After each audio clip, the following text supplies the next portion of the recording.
পরের জন্মদিন বলে কথা, যতই কষ্ট হোক নিজের হাতে কেক বানানোর মজাটাই কিন্তু আলাদা। আর ওই কেক যদি হাজব্যান্ডের আরও বেশি পছন্দ হয়।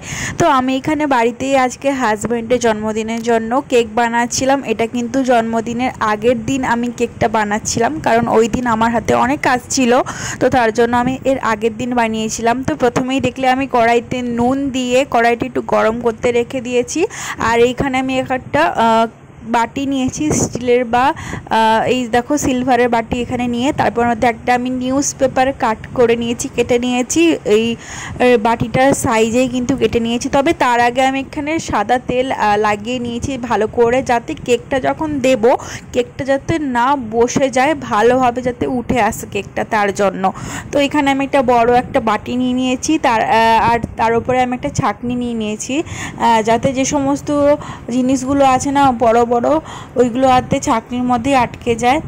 আর এখানে আমি ময়দা নিয়ে নিয়েছি, দেখো 3 কাপ। আর এটা আমি যেহেতু চকলেট কেক বানাবো তার জন্য আমি এখানে কোকো পাউডার ইউজ করছি। আর তার আগে কিন্তু আমি দেখো গুঁড়ো চিনি দিয়ে দিয়েছি, মিক্সার গ্রাইন্ডারে চিনি গুঁড়ো করে তারপরে কিন্তু এটা দিয়ে দিচ্ছি। গুঁড়ো চিনি কিন্তু তোমরা ব্যবহার করবে যদি তোমরা কেক বানাও, তাহলে কিন্তু খুবই ভালো হয়। নাহলে যদি গুঁড়ো না করো চিনিটা মুখে লেগে যাবে, তো ওটা ভালো লাগবে না খেতে। আর এই সবগুলো উপকরণকে আমি ভালোভাবে মিক্স করে নিয়েছি। তবে এর মধ্যে আমি বেকিং যে সোডাটা আছে ওটা আমি দিতে ভুলে গেছিলাম, আমি পরে ওটা অ্যাড করে দিয়েছি, তোমরা দেখে নাও। ওটা কিন্তু আমি হাফ টিস্পুনের আরও হাফ দিয়েছি। আর দেখো এই যে চিনি, দেখো কত বড় বড় চিনিগুলো, এইগুলো তো এইগুলো আমি এখন রেখে দিব। আর সবগুলো কিন্তু আমি এখানে ভালোভাবে মিক্স করে নিচ্ছি, দেখো চামচের সাহায্যে এখানে ভালোভাবে মিক্স করে নিয়েছি। আর এরপর আমি এখানে সাদা তেল দিয়ে দিয়েছি 1 কাপ পরিমাণে। আমি যেই কাপে কিন্তু তোমার ওই যে ময়দাটা দিয়েছিলাম ওই কাপেই কিন্তু 1 কাপ আর হাফ। আর এখানে আমি ভ্যানিলা এসেন্স দিচ্ছি, তোমরা চাইলে কফিও দিতে পারো, ভ্যানিলা এসেন্সটা কিপ করে। আর এটাকে আমি ভালোভাবে এবার মিক্স করে নিচ্ছি, দেখো তোমরা চাইলে এমনি চামচ দিয়েও মিক্স করে নিতে পারো। আর দেখো এখানে আমি এই যে বেকিং পাউডারটা আমি এখানে দিয়ে দিচ্ছি। আর এখানে আমি দুধ দিয়ে দিচ্ছি। এখানে আমি কোনো ধরনের জল ইউজ করব না, সবগুলোই কিন্তু দুধ দিয়ে মিক্স করছি। আর এই কেকটা কিন্তু আমি নিজে কোনো কেক নিজে কেক বানাতে জানতাম না, আমি না ইউটিউব দেখে দেখেই কিন্তু কেক বানানো শিখেছি। আমি মেবি 4 থেকে 5 বার কিন্তু কেক বানিয়েছি, আর প্রত্যেকবারই কিন্তু মোটামুটি ভালোই হয়েছে। আর এইবারে কেকটা তো আরও অনেক বেশি ভালোই হয়েছিল। আর তোমরা চিনি পারলে বেশি কম তোমাদের টেস্ট অনুযায়ী দিও। আর দেখো এখানে আমি পুরোটাই কিন্তু দুধ দিয়ে ভালোভাবে মিক্স করে নিয়েছি। আর দেখো এটা কিন্তু একদম মোটাও হবে না পাতলাও হবে না, এরকম হবে। আর এরপর আমি এই যে কেকের যে বাটিটা আছে ওটা আগের থেকে রেডি করে রেখেছিলাম, এটার মধ্যে আমি ভালোভাবে কেকের মিশ্রণটাকে এইভাবে দিয়ে দিচ্ছি। আর দেখো যখন কিন্তু কেকের মিশ্রণটা দিচ্ছিলাম মনে হচ্ছিল পুরো একদম চকলেটি, এক্ষুনি খেয়ে নিই, খুবই সুন্দর লাগছিলো দেখতে, তাই না?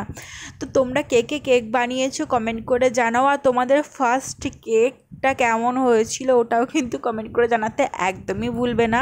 আর দেখো এখানে আমি পুরোটা ভালোভাবে দিয়ে দিয়েছি কেকটা মিক্সচারটা কেকের। আর এরপর এইভাবে ভালোভাবে ড্যাব করতে হবে, যাতে কিনা যে ভেতরে হাওয়া যদি ঢুকে যায় তো ওটা ভালোভাবে বেরিয়ে যাবে আর কি। আর এরপর আমি এটা খুন্তির সাহায্যে ভালোভাবে এটাকে কি বলবো সমান করে দিচ্ছিলাম। আর এরপর দেখো আমি কিন্তু গ্যাসটাকে একদম লোতে রেখেছিলাম। তারপর যখন হিট হয়ে গেছিলো তারপরে কিন্তু আমি এই কেকের যে মিশ্রণটা আছে এটা আমি রেখে দিয়েছিলাম। এটা মোটামুটি হতে 1 ঘন্টারও বেশি সময় লেগেছিলো। তবে আমি মাঝখানে বারবার এসে চেক করছিলাম যে কেকটা হয়েছিল নাকি। কেকটার যে সাইডগুলো আছে ওগুলো কিন্তু খুব তাড়াতাড়ি হয়ে যায়, বাট মাঝখানের যে অংশটা আছে না ওটা হতে দেরি হয়। তো ওটাতে দেখবে যখন হয়ে যাবে কোনো লেগে থাকবে না কেক, তখনই বুঝবে যে কেক হয়ে গেছে। তো আমার কিন্তু হয়ে গেছিলো, মাঝখানে কোনো চামচের লেগে নেই। দেখো এইটা আমি তোমাদের দেখাচ্ছিলাম। আর এইটা যখন আমি উল্টাচ্ছিলাম খুবই সহজে কিন্তু এটা ছেড়ে গেছিলো ঠান্ডা হওয়ার পর। আর আমি এটা সুন্দরভাবে ডেকোরেশন করেছিলাম একটুখানি চিনির গুঁড়ো আর ডেয়ারি মিল্কটাকে একটুখানি কেটে তার উপরে আমি এটাকে ডেকোরেশন করেছিলাম, কারণ আমার কাছে ডেকোরেশনে বেশি কিছু জিনিস ছিল না, তো যেগুলোই ছিল ওটা দিয়ে আমি বানিয়েছিলাম। আর কেকটা বানিয়ে দেওয়ার পর আমার হাজব্যান্ড অনেক বেশি খুশি হয়েছিল, তো বাজার থেকে আর কোনো কেকই আনতে হয়নি। আর দেখো কত সুন্দর কিন্তু কেকটা, খুবই দারুণ হয়েছিল, একদম চকলেটি, বাজারের থেকেও আরও অনেক বেশি টেস্টি। আর কি বলবো, পুরো পরিষ্কার পরিচ্ছন্নভাবে যেটা, তো খুবই সুন্দর কিন্তু কেকটা হয়েছিল।